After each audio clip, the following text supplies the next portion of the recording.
Salam alaikum. Étude de quelques instruments optiques. Et il y a plusieurs instruments optiques. D'abord, il y a un instrument biologique, c'est l'œil. Et il y a d'autres instruments optiques artificiels, par exemple une loupe, un appareil photo, une caméra, un microscope, un télescope. Ce sont tous des instruments optiques. Dans cette leçon, on va étudier la loupe et l'œil. Qu'est-ce qu'une loupe optique?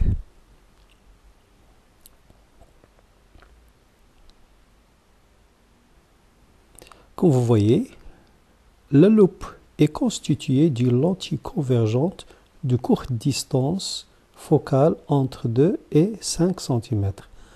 Comme vous voyez dans cette image, la loupe optique, elle est constituée d'une lentille convergente de distance focale comprise entre 2 et 5 cm. Dans l'autre image, on voit cette lentille convergente, voilà, qui joue le rôle de loupe, ou bien d'une loupe. Donc, comme vous voyez, on voit une image de l'écriture. Cette image est bien droite, plus grande que l'écriture. Et aussi, elle est virtuelle. Pourquoi elle est virtuelle? Parce qu'on voit cette image, on ne le voit pas sur un écran. On le voit du côté de l'écriture. Donc, on a déjà vu que si l'image se trouve ou bien se forme sur un écran, c'est une image réelle. Mais si l'image se trouve dans l'espace objet ou bien du côté objet, c'est une image virtuelle. La même chose, comme vous voyez, on voit ici des petits carreaux petites. Et on voit à travers la loupe des grands carreaux. Ce sont l'image de ces petits carreaux. Donc, la loupe donne une image virtuelle droite agrandie d'un objet de petite taille.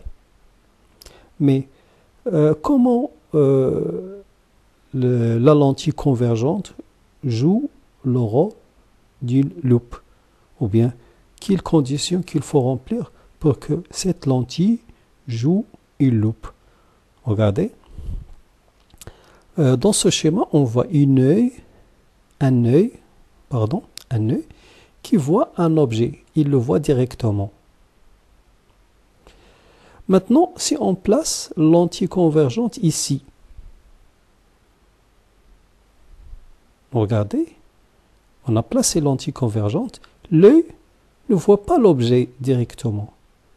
Il ne le voit pas, mais il voit l'image de cet objet.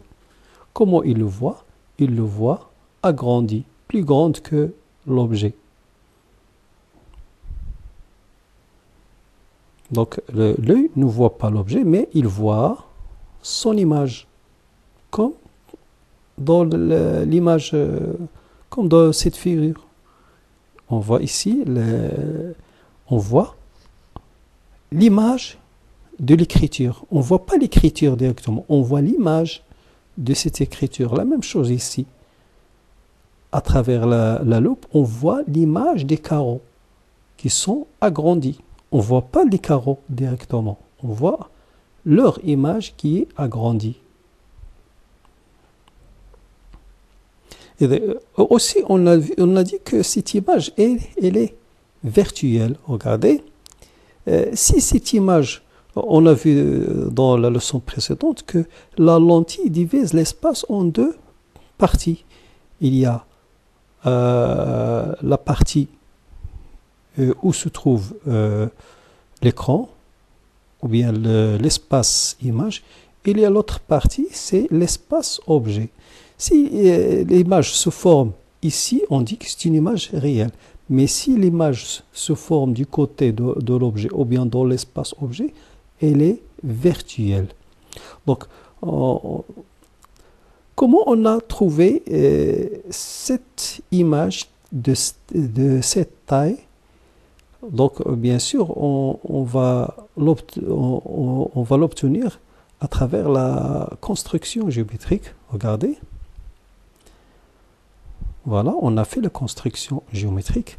Comme on a vu la dernière fois, c'est pour obtenir une image, on utilise deux rayons particuliers.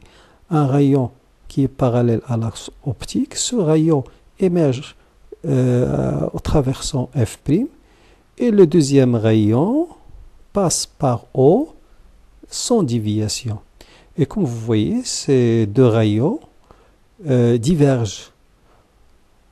Donc, il n'y a aucune intersection de ces deux rayons émergents. Par contre, il semble que ces deux rayons émergents semblent provenir d'un même point, d'un seul point. C'est le point d'intersection des prolongements de ces deux rayons.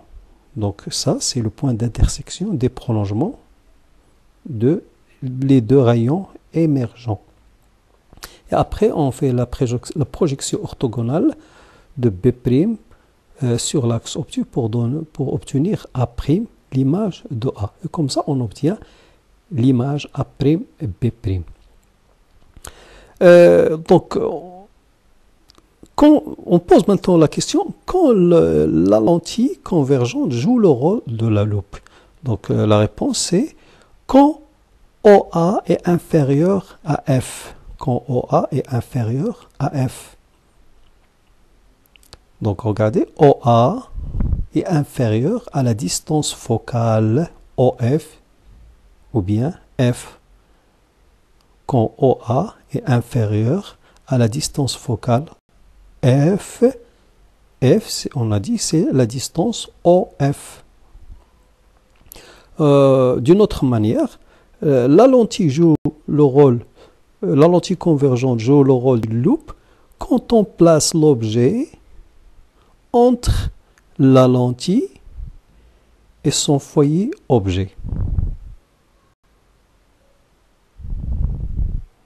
Donc, comme vous voyez ici, on a obtenu une image agrandie, plus grande que l'objet. Regardez, 2,8 centimes. Par contre, l'objet, sa taille, c'est 1 centime. Enfin, l'œil, si on place une œil derrière la loupe ou bien la lentille convergente, il voit une image A'B' verticale parce qu'il se trouve du côté de l'objet ou bien dans l'espace objet. Il se trouve ici, dans cet espace. Il est bien droite, n'est pas renversée et plus grande que l'objet. Maintenant, on va parler de l'instrument biologique qui est l'œil. Quels sont les principaux constituants de l'œil? Regardez une image ou bien une figure qui montre une coupe transversale de l'œil. D'abord, l'œil est constitué de la cornée. La voilà. Comme vous voyez, il y a la cornée. La cornée, c'est une couche externe de l'œil, transparente et protège l'œil. Après, il y a l'iris, le voilà, l'iris. L'iris, ça c'est l'iris. Voilà de l'autre côté, ça c'est l'iris.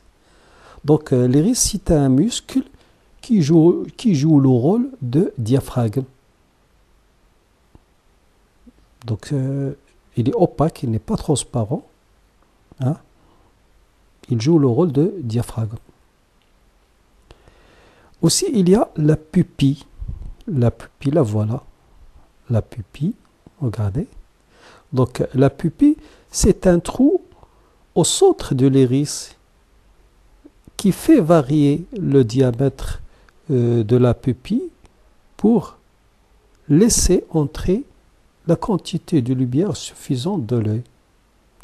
Donc, l'iris fait varier le diamètre de la pupille. pour laisser passer une quantité convenable et suffisante de la lumière à l'intérieur de l'œil. Après, il y a le cristallin, le voilà. Voilà le cristallin. Le cristallin joue le rôle d'une lentille convergente. Regardez, il a la forme d'une lentille convergente. Donc, réellement, c'est une lentille convergente. Après, il y a la rétine. La voilà. La rétine. Tout ça, c'est, vous voyez, c'est une couche dans l'image. Il paraît que c'est une couche de couleur bleue. Ça, c'est la rétine. Il joue le rôle de l'écran. Il joue le rôle de l'écran. Il est situé au fond de l'œil. Et aussi, il y a le nerf optique. Le nerf optique, il permet le passage des informations émises par la rétine vers le cerveau. Et aussi, il y a cette matière qui se trouve, qui remplit l'œil. C'est l'humeur vitrée. C'est une matière transparente dans l'œil. Et ici, entre l'iris et la cornée, il y a l'humeur aqueuse. Aussi, c'est une matière transparente qui remplit l'espace entre l'iris et la cornée.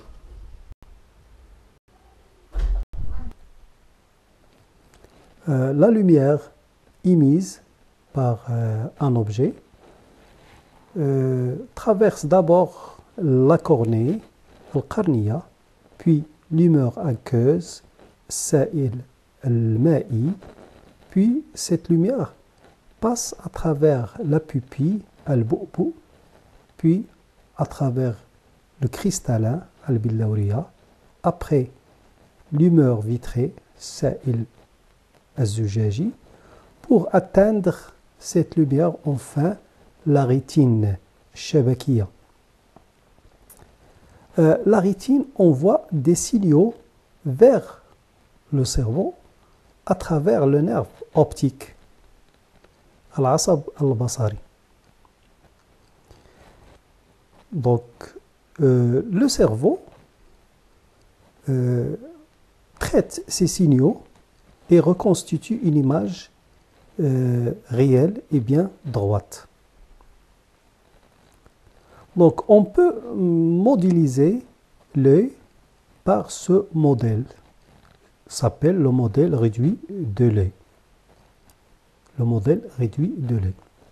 Donc, les principaux constituants de l'œil, c'est l'iris. Il joue le rôle d'un diaphragme. Et aussi le cristallin. Le cristallin, il joue le rôle d'une lentille convergente. Et la rétine qui joue le rôle d'un écran. Donc ça, c'est le modèle réduit de l'œil. Quels sont les défauts de l'œil? Ou bien, quels sont les défauts visuels? ما هي عيوب الإبصار؟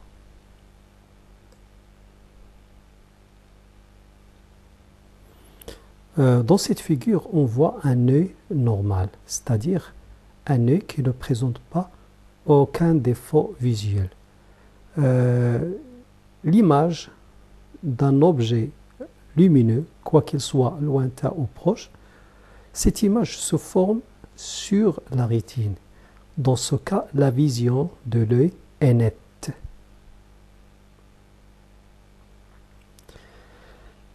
Mais lorsque l'œil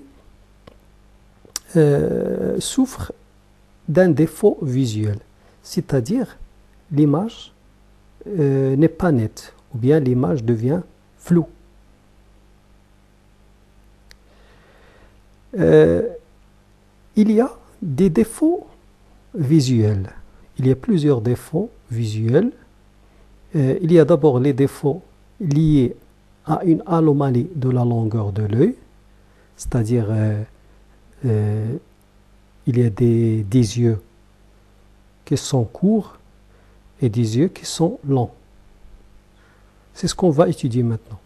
Les défauts liés à la longueur de l'œil. Il y a d'autres défauts liés. Il y a un défaut qui est lié au cristallin, au vieillissement du cristallin. Cette anomalie s'appelle la presbytie. Il y a une autre anomalie liée à la forme irrégulière de la cornée, s'appelle l'astigmatisme. Donc, dans ce cas, on va se contenter de deux anomalies liées à la longueur de l'œil. Il y a d'abord la myopie, qisar al-basar. Regardez, un œil myope, c'est un œil qui souffre d'un défaut visuel, car l'image d'un objet lointain se forme devant la rétine. Et donc, la vision de cet œil n'est pas nette, ou bien la vision de cet œil est floue. Comment corriger comment corriger ce défaut? On utilise bien sûr une lentille divergente. Cette lentille permet à l'image de se former sur la rétine, donc la vision devient nette. Maintenant, on parle d'une deuxième anomalie ou bien d'un deuxième défaut lié à la longueur de l'œil, c'est l'hypermétropie.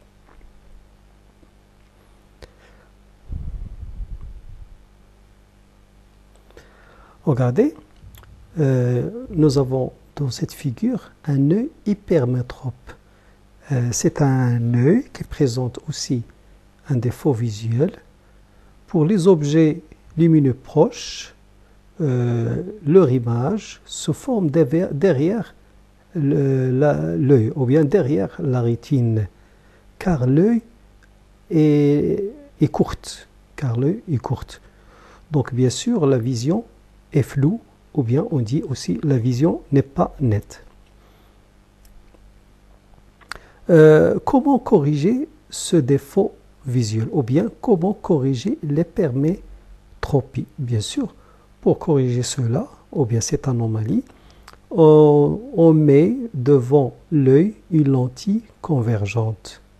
Cette lentille convergente permet à l'image de se former sur la rétine.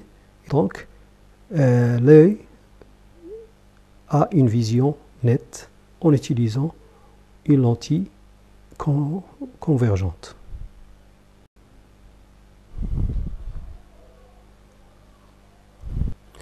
Et merci pour votre attention.